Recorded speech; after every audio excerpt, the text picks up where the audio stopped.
Bienvenue tout le monde, une fois de plus. Alors aujourd'hui nous allons, puisque nous avons dit le karaté c'est l'art de la main vide, et en karaté l'homme est une âme vivante. Alors ce sont les parties de notre corps qui deviennent les âmes. Parce qu'initialement, à un moment donné dans l'histoire du karaté, puisqu'il vient du Japon, et plus particulièrement dans les îles Okinawa. Le Japon c'est une île, mais il y a un autre lot de très petites îles au sud du Japon qu'on appelle Okinawa.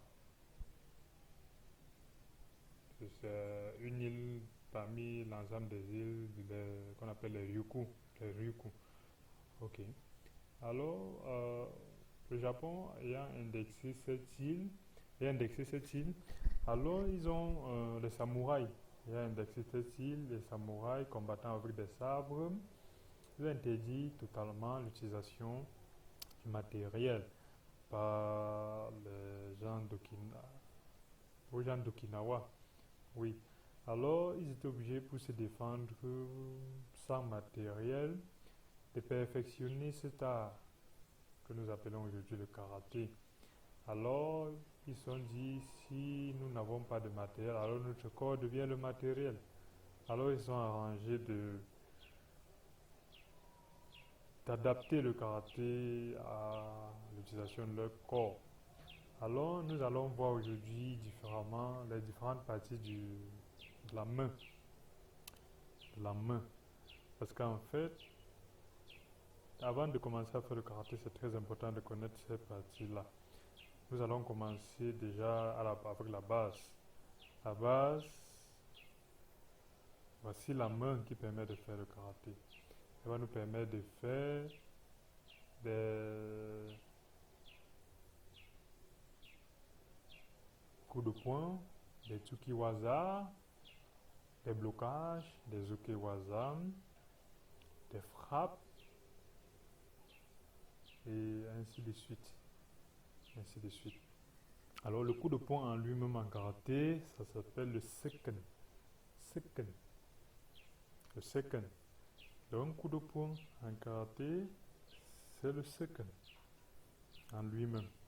Il s'appelle le seiken. Alors, lorsqu'on donne un coup de poing, cette partie, elle s'appelle le kento. Le kento. Donc lorsqu'on donne un coup de poing avec le seiken, ça frappe au niveau des kento. Coup de poing égale le kento. Alors, le seiken, le kento. Alors en termes d'autres parties, il y a ça on appelle le seryuto. Le seryuto, cette base de la main.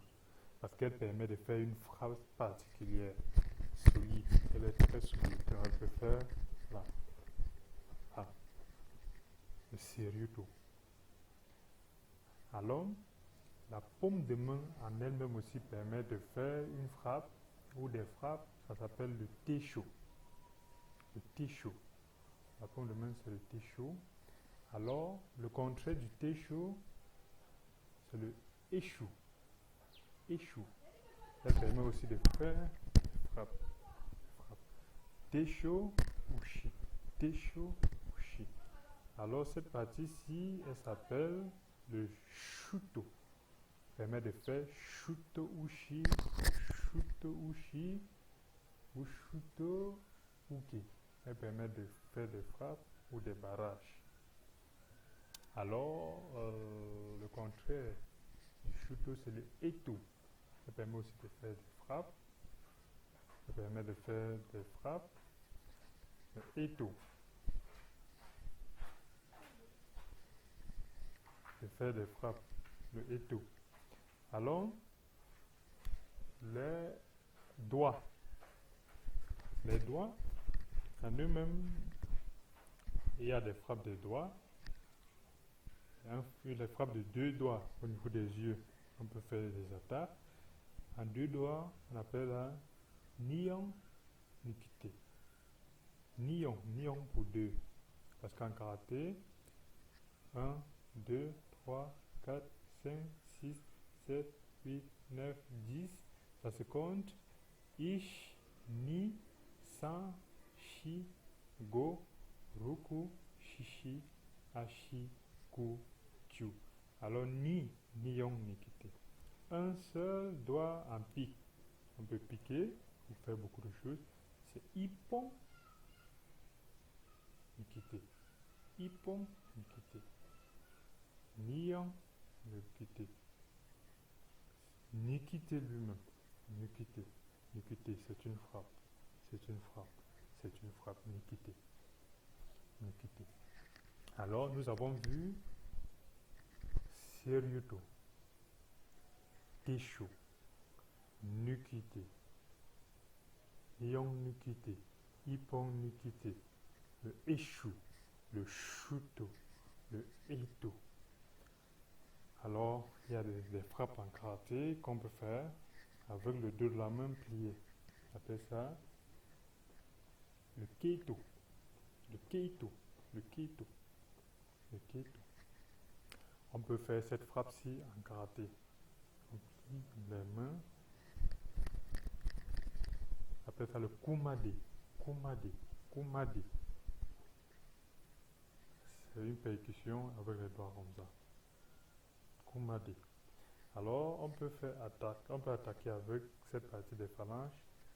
On appelle le Iraken. Le Iraken. Le Iraken. Ça fait très mal. Le Iraken.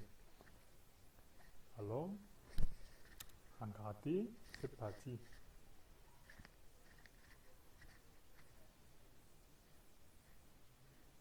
C'est le Shuwan. Le Shuwan. L'extérieur de l'avant-bras, c'est le Shuwan. L'intérieur, c'est le Ewan. Ewan. Shuwan, Ewan. Seryuto, Kumade, Iraken, Eshu, Eito, Niyong Nikite, Ipon Nikite, Nikite, Shuto, Keito. Le coude, qui est la partie la plus solide du corps humain, ça s'appelle le MP. Le MP. MP. Le genou, quant à lui, ça s'appelle le Isa. Le Isa. Le Isa. La tête s'appelle le Atama. Atama. Donc, nous allons apprendre à frapper avec des mains. Nous allons apprendre à frapper avec des pieds. Mais c'est très important de connaître les parties de la main. C'est ça qui fait le karatéka. La différence du karatéka, c'est qu'il frappe en sachant avec quoi il frappe, pour quel impact. Parce que frapper comme ça directement, c'est bien. Mais frapper mieux en partie, par exemple, pour telle partie, je frappe tel endroit, c'est mieux. Merci.